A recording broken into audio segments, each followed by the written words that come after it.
సమాజ శాస్త్రీయ అధ్యయనాల ప్రకారం సమాజంలో ఈ రకమైన లక్షణాలు కలిగి ఉన్న మహిళలు చాలా వరకు హింసా బాధితులుగా మారే అవకాశం ఎక్కువగా ఉంటుంది.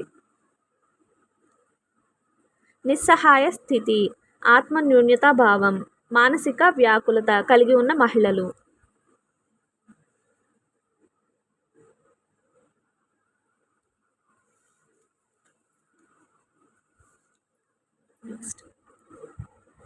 మెప్లా రైతాంగ తిరుగుబాటు మరియు వహాబీ ఫరీదీ తిరుగుబాట్లకై గల ప్రధాన కారణం ఈ క్రింది వాటిలో ఏది?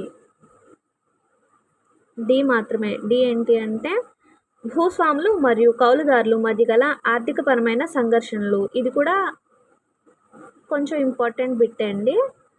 సో ఇది కూడా ఖచ్చితంగా చూసుకోండి, గుర్తుపెట్టుకోండి. అఖిల భారత షెడ్యూల్ కులాల సమాఖ్యను స్థాపించినది ఈ క్రింది వారిలో ఎవరు?